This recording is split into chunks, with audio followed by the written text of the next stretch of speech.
수험생 여러분 안녕하세요. 유병준입니다. 7080 행정학이라는 서명으로 2011년도 12월 달에 출간이 됐었어요. 그리고 난 뒤에 제도 변화가 있었고 일부 제도 변화에 대한 내용을 좀 포함하고 그 다음에 교재의 좀 분량을 약간 좀 조정해 갖고 새로 이제 출간하게 됐습니다. 그동안에 교재를 보시고 이렇게 도움을 많이 받으셨던 그런 어떤 뭘까요? 감사의 말씀 같은 걸 많이 들었는데 어떻게 생각하면 제가 더 고맙습니다. 왜냐하면 이제 제가 했던 어떤 이 방식이 이런 패턴이 이런 어떤 전개 과정이 실제 수험에 도움이 됐다라는 부분 그 자체가 저로서도 굉장히 좀 기쁜 일이었고요. 이번에도요, 제가 이제 이 내용을 약간 좀, 보정하긴 했지만은, 기본적인 골격은 유지가 됩니다. 행정학이란 부분을 넓게 잡으면은 끝이 없습니다. 그렇다고 적게 잡으면은 알맹이가 없습니다. 그래서 적정한 정도의 어떤 범위 조정, 이것이 가장 어떻게 보면 생명이다, 이렇게 보시면 될 것 같아요. 최근에 와서 행정의 어떤 스타일이 양극화되는 경향을 지금 가지게 됐어요. 이 지방직, 국가직을 중심에 갖고 소위 이제 선택 과목화 되는 부분이 나타나다 보니까 행정의 전체적인 난이도가 일부 하향으로 내려가는 추세. 그리고 또 하나는 7급이나 국회 8급을 중심으로 해서 난이도 패턴을 유지하는 것. 이렇게 해서 두 가지 경향으로 흐르게 되는데 그 이전까지 행정학이란 거는 2008년도에서 2011년도까지의 문제는 수직 상승해서 굉장히 난이도가 높아 올라갔어요. 난이도가 높게 올라가다 보니까 수험생들은 거기에 맞춰서 공부 분량을 늘렸는데 결국 양적인 확대가 따라가지 못한다는 얘기예요. 양만 늘었을 뿐이지 실질적으로 봤을 때는 오히려 이제 수험한 것은 더 어려움만 있었지 점수 연결되지 못하더라. 그래서 결국은 가장 포인트가 되는 부분을 공부한 것이 맞다라는 얘기입니다. 그래서 가장 중심점에 행정의 어떤 기본을 위치해 놓고 이것을 충실히 다지면은 우리가 이제 목표를 가지고 있을 때 목표의 기본 점수를 받을 수 있다는 얘기예요. 처음에 제가 이제 7080을 명명한 이유는 최소한 70점대에서 80점대를 확보하자라는 이유로 명명했었는데 이 교재를 가지고 공부하신 많은 분들이 실질적으로 80점대에서 90점대 또는 거의 만점을 받으신 분도 굉장히 많이 나오셨어요. 그래서 뭐 책 이름을 8090으로 수정해야 되지 않을까 이런 생각도 좀 했었는데요. 일단은 뭐 이제 틀은 유지하는 방향으로 가고요. 이 반복 학습이 제일 생명입니다. 그래서 여기에 이제 우리가 다루고자 하는 내용이 행정의 모든 내용은 아니지만은 압축된 표현입니다. 모든 내용은 아니지만 이 부분을 여러분들이 반복하시면은 충분히 고득점 하실 수 있다라는 거. 특히 문제가 응용되었을 때는 더 효력을 발휘할 수가 있어요. 암기 사항이 많아질수록 응용력이 떨어집니다. 반면 암기량이 적고 정확하게 알고 그 다음에 내용을 이해하고 있다면 문제가 변형이 돼도 충분히 따라갈 수가 있어요. 그래서 이 국회 8급이나 또 이제 지방직 7급 같은 문제의 스타일에서는 기본 점수가 확보가 목표입니다. 말 그대로 7080입니다. 그러나 그걸 제외하고 다른 대부분 시험에서는 적어도 이제 고득점이 충분히 나올 거라고 생각합니다. 지난번하고 이제 가장 큰 부분은요, 중간에 일부 내용이 좀 추가가 좀 들어갔고요. 그 다음에 또 하나는 문항을 좀 줄였어요.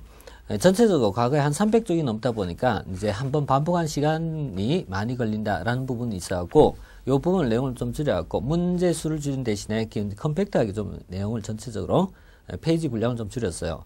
그래서 한순화 하시는데 좀 더 기존보다 좀 빠르게 하실 수 있다라고 생각해요. 그러나 이제 혹시 과거의 이제 내용을 알고 싶으신다 이렇게 보시면요, 그 부분은 이제 카페에다가 나머지 언급하지 않은 부분 다시 수록하도록 하겠습니다. 강의가 제가 이제 이 강좌에서 추가하는 목적은요, 마무리입니다. 마무리인데 마무리해서 이제 반복해서 이제 안정적으로 점수를 확보하자는 게 제일 중요한 목적이고요. 그 다음 또 하나는 마무리뿐만 아니라 입문서 역할도 할 수 있다고 생각해요. 그래서 처음에 공부를 하고 난 다음에 방향을 못 잡으신 분들, 어떻게 가야 될까라는 방향을 못 잡으신 분들에게 여기 있는 내용을 한번 전체적으로 숙지하시고 나서 다시 여러분들이 기본서를 보시면은 공부의 방향을 잡으실 수 있을 것이다. 이렇게 정말 확신합니다. 자, 그런 의도로 이제 강의 어떤 이제 방향을 전개할 것이고요. 그 다음에 뭐 대상은 다 하실 수 있습니다. 그래서 뭐 전환 특정에 해당되신 분도 될 수 있고 7급이나 또는 9급이나 뭐 또는 승진이라든가 공사공단 다 관계없습니다. 행정학에서 가장 말하자면 공통 분모거든요. 그래서 어떤 시험에도 관계없이 적용할 수 있다. 이렇게 이제 보시면 되겠고요. 그 다음에 이 교재를 활용하신 방법입니다. 제가 이제 테마 자체를 전체적으로 66개를 잡았기 때문에요. 딱딱딱딱 틀이 맞춰 들어갈 겁니다. 그래서 이 관련된 있잖아요. 테마를 먼저 숙지하시고 여기에 관련된 문제를 일단 최소한 먼저 같이 풀어나가시면 돼요. 그래서 제가 관련된 문제는 거의 대부분 다 풀어드릴 테니까요. 관련된 예제를 풀어가시면서 전개해 나가면은 하나의 테마별로 그 어떤 내용을 가지고 있는지를 이해하는데 좀 더 효율성이 있을 것이다. 이렇게 생각이 되고요. 그 다음에 본 교재하고요. 연계하는 학습이에요. 그래서 지금은 이제 요약 강의입니다. 요약 강의인데 이 요약 강의와 관련해 갖고 향후에 조금 더 학습하실 때는요. 관련된 문제를 같이 좀 풀어가시면 좋을 것 같아요.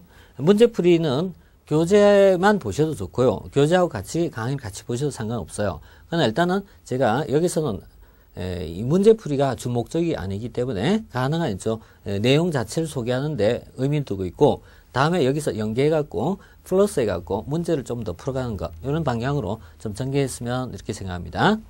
학습이라는 건요 가장 기본적인 내용이지만은 처음에 이론의 숙지가 먼저 있어야 돼요. 이론 숙지가 있어야지 다음에 문제가 연결되는데 이론 숙지에서 문제로 연결된 시점이 어느 정도 시점이 적정하냐라는 질문을 많이 받아요. 근데 정답은 없습니다. 정답은 없는데 40점 이상에서부터 60점 사이라면은 문제로 넘어가셔도 상관없다고 봐요.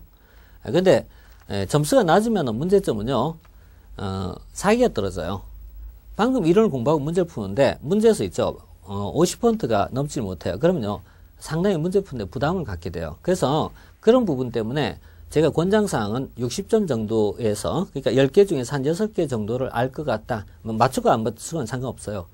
6개 정도 알 것 같다. 이라고 하면 거기에 맞는 수준의 문제를 풀어가는 것이 맞다. 이렇게 생각해요. 그래서 이론의 숙지 이후에 문제로 넘어가는 부분인데 이론의 숙지도 물론 이제 가장 이제 기본 이론이 있을 거고 그 다음에 기본 이론 이후에 심화 이론이 존재하겠지만은 이 기본 이론 이후에는 문제 한번 다뤄보시고 다시 심화를 봐야지 전체적인 효율성이 높아져요. 그 다음에 문제를 다룬 부분에도요 여러 형태가 존재할 수 있어요. 그래서 문제를 다룬 과정에서도 지금같이 70, 80 같이 결합할 때는 이 문제 속에서 핵심 요약과 그 다음에 관련된 문제가 있죠. 핵심 요약과 관련된 문제 이렇게 이제 보시면 되겠고요. 그 다음에 여기서 조금 더 플러스에서 좀 들어갈 때는 에디피디의 이제 문제집이 있어요. 그 문제집에 있는 내용을 풀어가시면 웬만한 문제는 아마 다룰 것이라고 생각해요. 근데 이 정도보다 더 높은 수준을 가고자 한다. 이렇게 얘기하면요. 그때는 이제 별도로 좀 보십시오. 기출 문제집이 있습니다. 제가 이제 편집한 문제집이 있는데 약 한 3,400문제 정도 들어와 있어요. 그래서 여기까지만 가시면 아마 뭐 천하무적이라고 생각합니다. 그러나 많은 시간이 걸린 부분이기 때문에 일단 앞쪽 단계에서부터 순서대로 따라가시고요. 아마 요 단계에서 에디피디 문제집까지 가는 정도가 됐을 때는 거의 뭐 이제 웬만한 시험에서는 점수를 받을 수 있을 것이다 이렇게 봐요. 자 이렇게 이제 뭐 이제 전개 과정에 대한 파트 이렇게 이제 보시고요. 교재를 활용하실 때는요. 각각의 테마가 있고요. 테마에 대한 요약과 함께 출제 포인트라는 것이 있어요. 출제 포인트에 보면은 이 테마에서 실제 시험 문제는 어떤 방식으로 출제를 하고자 하는지에 대한 부분을 개괄적으로 아주 이제 요약체지만은 정리된 부분이 있기 때문에 그걸 참고해 갖고 방향을 잡아가시면은 소위 이제 안개 속에서 행정학을 공부한 것은 아닐 것이다 라는 것을 보면 아시게 될 겁니다. 자, 대부분 다 처음에는 어려워하는 것이 정상입니다. 근데 그 어려워하는 시점이 있습니다. 그 시점이란 게 적어도 한 2번이나 3번이나 이런 시점의 반복한 시점인데 그 시점이 지나가면요 안개가 사라진 거는 분명하거든요. 그래서 좀 초기에 입문하실 때 너무 좀 좌절하지 마시고요.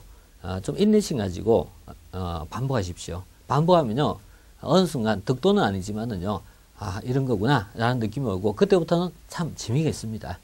행정학이. 예.